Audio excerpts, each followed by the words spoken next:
তপন কিচেনের বিশেষ নিবেদন কুমড়ো ভাপা অতি অল্প সময়ের মধ্যে বাড়িতে বানিয়ে নিন সকলের জন্য এবং দেখতে থাকুন পুরো ভিডিওটি। নমস্কার, তপন কিচেন থেকে আজ আমি এক ধরনের রেসিপি নিয়ে আপনাদের সামনে উপস্থিত হয়েছি। আজ আমি বানাবো কুমড়ো ভাপা।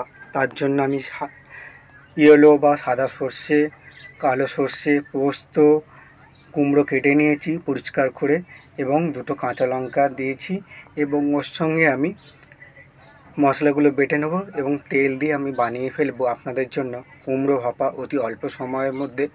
খুবই ইউনিক, কম সময় এবং খেতেও খুব সুস্বাদু, খরচও কম, বাড়ির উপকরণ দিয়ে। মশলাগুলো জলে ভিজিয়ে নিয়েছি।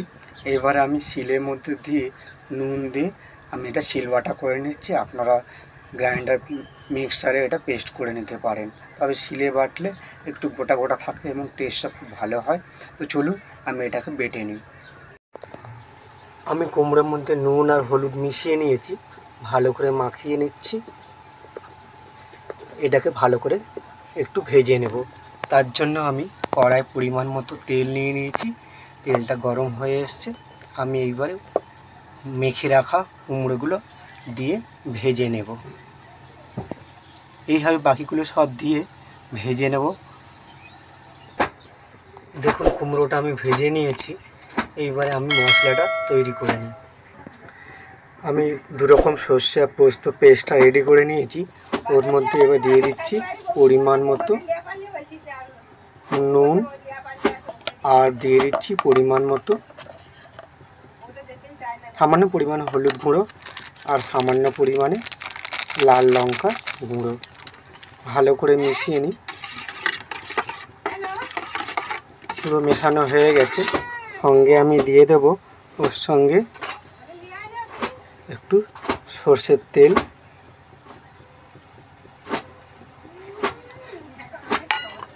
আর দিয়ে দেব দুটো কাঁচা লঙ্কা কেটে রাখা।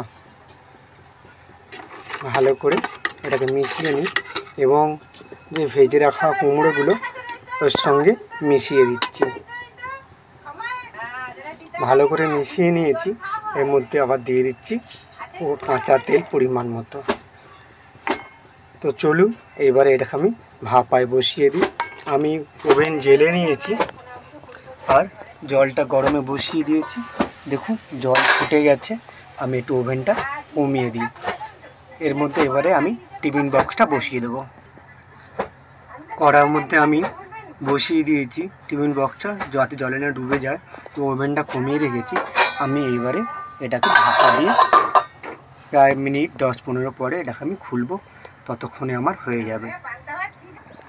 বানিয়ে নিয়েছি বাড়ির তৈরি কুমড়ো ভাপা অতি অল্প সময়ের মধ্যে বাড়ির উপকরণ দিয়ে গরম ভাতের সঙ্গে আপনারা খেতে পারবেন। দেখুন কত সুন্দর হয়েছে এবং খেতেও খুব সুস্বাদু। যদি এই রেসিপি আপনাদের ভালো লেগে থাকে তাহলে তপন কিচেনে গিয়ে একটা লাইক করে দেবেন। ভালো থাকবেন, সুস্থ থাকবেন। দেখা হবে অন্য এক ধরনের রেসিপি নিয়ে। ধন্যবাদ।